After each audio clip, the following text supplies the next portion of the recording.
Okey, Assalamualaikum warahmatullahi wabarakatuh. Kekal tenang sentiasa berselawat. Allahumma salli ala sayyidina Muhammad wa ala ali Muhammad. Okey, di mana sikit ada satu sikit kesempatan kat sini, sikit nak sharekan ilmu yang serba kekurangan yang sikit ada, sikit nak share kat korang, minta korang yang belum subscribe sikit, minta tolong subscribe. Yang boleh share video sikit, manfaatkan video, mana tahu korang dapat manfaat daripada video ni, dapat selamatkan orang-orang lain yang ada masalah macam ni lah. Okey, untuk masalah kereta private ni, sikit ingatkan, pengguna-pengguna private, korang mesti pernah nampak lampu seakan-akan macam lampu handbrake, tapi tepi-tepi dia bergigi-gigi. Orang panggil lampu durian. Kalau bengkel, pergi mana-mana bengkel cakap lampu durian, dia orang dah tahu dah. So bila lampu durian ni, dia bagi warning yang dia mengatakan gearbox ada isu. Kena tukar gearbox ke tak? Bukan macam tu. So belilah satu scan komputer. Sebab kena bayar. Okey, so untuk kereta ni, untuk pengesahan tak adalah cakap kena check fuse ke dulu, kena check gearbox dulu ke, kena buang minyak auto dulu ke. Tak payah. Pergi kedai, elok korang scan je dulu. Sebab kebarangkalian dia merujuk kepada kerosakan. Okey? So untuk kereta ni, jom kita tengok komputer sekejap, bagi diorang tengok. Kita masuk Proton Malaysia, nampak? Ambil masa sikit. Kalau anda kata slow forward laju sikit sikit nak masuk, nak tengok trouble code jadi tak ada. So kereta ni dia keluarkan lampu durian Untuk preview kita cari P. Kita masuk enjin dulu. Kita nak tengok bahagian enjin dulu, ada simptom ke tak. Tak ada. So kita keluar, kita masuk TCM, Transmission Control Module. Kita keluar. Okey, kat sini dia keluar brake signal arrow. Betul bunyi dia? Betul. Okey, so kalau dia bagi tahu macam ni, adakah kita kena buat gearbox? Okey, korang kena tengok dulu kat meter, supaya korang nampak kat meter ni. Sikit start sekejap Okey, sekejap lagi dia akan mengeluarkan lampu. Kejap. Sabar. Cuba tengok meter pula. Kejap. Dia tanya orang tunjuk, kau tak nak keluar pula. Tu dia. Itulah simbol yang sikit cakap. Boleh zoom? Okey, simbol ni kalau boleh, andai kata dia naik, dia banyak sebab. Bukanlah satu sebab mengatakan brake switch, brake signal arrow. Okey, dia tak ada cakap brake untuk sistem brake sahaja, switch untuk gear sahaja, minyak gearbox kurang ke tak. Cocok komputer akan buat pengesahan. Okey, so macam ni contoh kereta ni. Bila lampu durian naik, kita kena faham simptom kerosakan kereta ni. Macam kita, sebab kita scan dah tahu dah. Bila naik je lampu ni, bermakna isu kat gearbox dia tak ada. Dia tak ada isu macam masuk gear menyentap ke, ataupun kita masuk reverse ataupun dia delay, dia lambat, ataupun kita dah masuk gear, dia macam jadi macam meraung ke, berdesing ke, dia ada bunyi kasar dalam enjin ke. Dia akan ada simptom tau sebenarnya. Tapi seeloknya scan komputer buat pengesahan. Contoh macam kereta ni, bila fikir nak, komputer dah bagi tahu untuk brake switch arrow dia cakap tadi. Yang pertama, kita kena pastikan kena ada dua orang. Seorang kena ada pembantu. Yang pertama, korang kena tengok masa korang tekan brake lah. Waktu tekan brake, kena pastikan lampu nombor 3. Lampu 3 ni lampu tengah dia. Macam tu. Kalau kita tengok untuk kereta ni, dia menggunakan LED. Kalau Saga FLX, dia gunakan mentol biasa je. RM3 je settle masalah lampu ni. Untuk private ni, sebab benda tu mahal, sampai 100 lebih. Sikit tunjuk sekejap benda ni. Sini Dam. Benda ni. Benda ni sikit dah buka dah. Ni lah LED dia. Dia menggunakan lampu macam ni. Tak boleh kau nak cabut-cabut mentol dia semua. So sekarang ni, apabila kita rasa nak tukar benda ni dengan harga yang mahal, takkan korang rasa macam mana tahu tak okey, nanti takut membazir pula duit customer. Okey, cara dan step untuk korang kenal pasti sebelum korang tukar benda ni, itulah pentingnya video sikit ni. Okey. So andai kata mana minta tolong share, korang boleh buat sendiri rujuk dulu. Okey, korang sediakan satu wire. Sediakan satu wire, senang je ambil satu wire. Sebab sekarang ni kita nak bagi satu mentol hidup dia kan sahaja. Kita nak hidupkan sahaja untuk dua wire ni. Itu sahaja syarat dia. So Siki akan cabut, Siki akan buat satu lagi potongan juga. Siki klik dekat Siki punya touch lamp. Pakai touch lamp pun boleh. Oh, senang betul, macam-macam idea kau Siki kan. Okey, so sekarang ni Siki akan cocok dekat dua wire soket. Boleh tengok Idam sekejap. Siki akan cocok satu. Siki bagi dia macam ada penyambungan lah. Korang jangan short pula. Korang sambung sini, korang masuk sebelah lagi. Terbakar habis nanti kereta. Okey, hati-hati. Lepas tu Siki ambil touch lamp Siki. Siki masukkan. Okey, sekarang ni nanti kau tengok lampu ni Idam. Kau tengok lampu ni. Kau tengok lampu tu. Aku keluar kejap. Okey. Nampak macam senang kan? Sebelum kita tukar barang, takut membazir duit customer. Mana tahu bukan benda tu rosak, brake switch kat kaki rosak. Betul tak? Itu prosedur kerja. Okey, so sekarang ni Siki tekan brake Betul. Menyala. Bermakna sistem wiring untuk mentol belakang lampu ketiga ni memang cantik.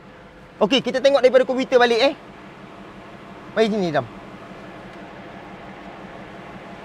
Okey, ini kod yang tadi. Sini Dam. Ini kod yang tadi. Betul kod tadi. So, Siki akan padam je terus. Okey, Siki akan check balik kod dia. Settle. Betul, bila dah settle, tengok betul-betul lampu ni. Tengok betul-betul lampu untuk durian ni. Siki start balik kereta ni. Okey. Sekarang ni, kalau korang nak tahu untuk lampu durian ni, dia memang tak akan menyala kalau dia tak ada isu. Korang on kunci ke, korang off kunci ke, korang main lampu ke apa, dia memang tak akan keluar. Melainkan dia ada kerosakan sahaja.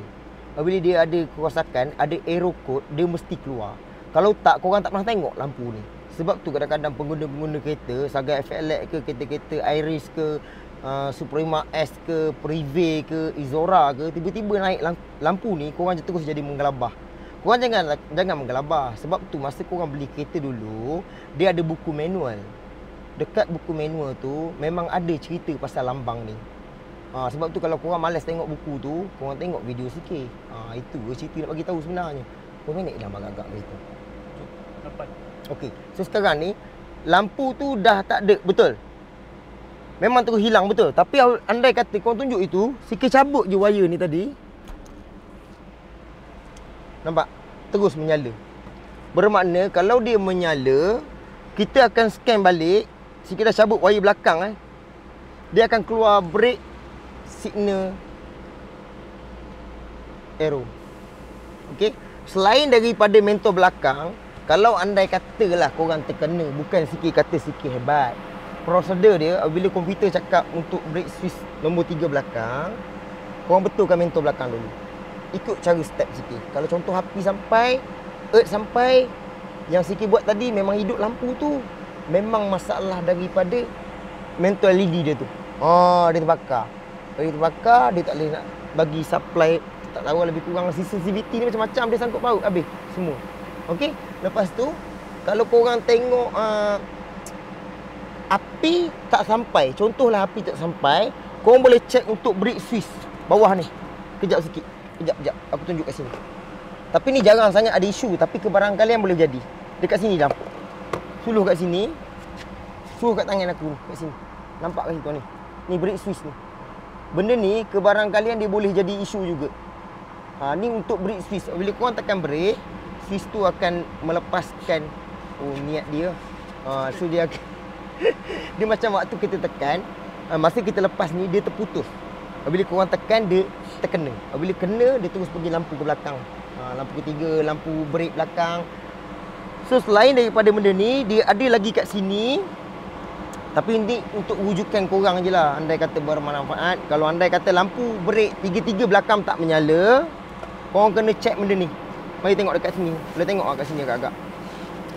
So F15, F14, F13 nampak agak-agak. Nampak. Mana tadi aku nampak ni? Okey ni stop lamp ni. F9 turn stop lamp. Nampak? Fokus betul-betul. Ni stop lamp. Bermakna korang kena tengok ada satu fuse untuk brake bahagian bawah ni. Kadang-kadang dia putus, boleh menyebabkan lampu mentor korang, brake korang tak ada lampu kat belakang. Sebab tu orang boleh langgar kat belakang. Minta tolong sebelum keluar, nak keluarkan kereta daripada rumah, seorang tengok lampu brake belakang. Bahaya lampu brake, kadang-kadang dia mati sebelah, kita tak perasan. Lepas tu mati lagi sebelah, apa benda pun tak tahu dah. So orang belakang nak follow kereta dia jadi bahaya lah. Kereta ni tiba-tiba perlahan je ni, lampu brake tak keluar, kan?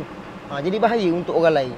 So macam contoh korang nak pergi servis minyak hitam ke mana-mana, korang nak pergi, jangan tak jumpa sikit pun tak apa, tak ada masalah. Lepas tu minyak hitam dia komen minta tolong, tolong cek semua lampu kereta abang ni. Tengok bang, lampu reverse tak ada lah. Lampu reverse kita dapat tahu kalau tak ada. Kita masuk reverse malam-malam, kita tekan brake, kita masuk, sepatutnya terang. Kalau sebelah terbakar, dia kurang terang, kita tahu. Tapi lampu brake ni, bila korang nak tahu? Melainkan ada orang tegur lah, mentor belakang. Kalau ada komen tolong cek, boleh tolong cek kan. Okey, selain daripada tu, untuk kereta Prive, Suprema, S, FLX, ini penyakit yang sama je. Bila ada lampu durian keluar, lampu macam lampu handbrake ni, so bila korang scan komputer, nanti dia akan bagi tahu. Ini untuk lampu yang arrow tadi sahaja. Dia ada lagi 80/mode, lepas tu dia ada untuk gear lever untuk bahagian bawah. Okey, macam contoh gearbox CVT, dia tak ada sensor output, input, bagai-bagai tak ada. Macam kereta-kereta gearbox 880 pun ada. Macam-macam sekarang ni. Okey, so andai kata ada kelemahan daripada video sikit-sikit, minta maaf. Macam contoh kereta ni, kita akan tukar LED belakang je. Kita confirm dengan owner. Owner dah setuju, baru korang layak buat. Kalau owner cakap, bukan owner tak setuju, owner tunggu modal ke, dia tak berapa nak ada modal ke, nak beli lampin anak dia dulu. Lebih penting lampin anak dia, kalau tak berterabur nanti. Kan? Tak apa, bagi tahu dia tak siap. Ada rezeki dia buat, datang. Kalau tak ada rezeki, bukan rezeki kita tak boleh buat apa. Okey? Next time kita jumpa lagi. Assalamualaikum warahmatullahi wabarakatuh. Bye-bye. Tapi nanti sikit nak buat untuk Satria Neo tu. Okey? Dia ada masalah. Pelik ke masalah dia, tapi sikit usahakanlah. Dah check, dah jumpa penyakit. Contoh penyakit dia, bila pagi dia start cantik je. Dia bukan push start tu, start macam biasa. Satria Neo guys, banyak Satria Neo Sama sistem untuk Campro ke, Saga Bel Air, FLX ke, Izora ke, lebih kurang macam ni. Sistem dia sama je kalau untuk start ni. Okey, dia ada sistem untuk kunci, equalizer, berbagai je lah semua. Nanti sikit akan tunjuk untuk kereta tu. Bila pagi dia boleh start elok, nyi, hidup macam biasa. Tapi bila enjin dia panas, dia start kosong. Kebiasaannya bila kita start kosong, kita akan salahkan starter. Macam owner tu dah ada kedai untuk suruh suggest tukar starter. Owner tukar ke tak, nanti korang tengok video tu. Okey, next lagi jumpa guys. Assalamualaikum, bye bye.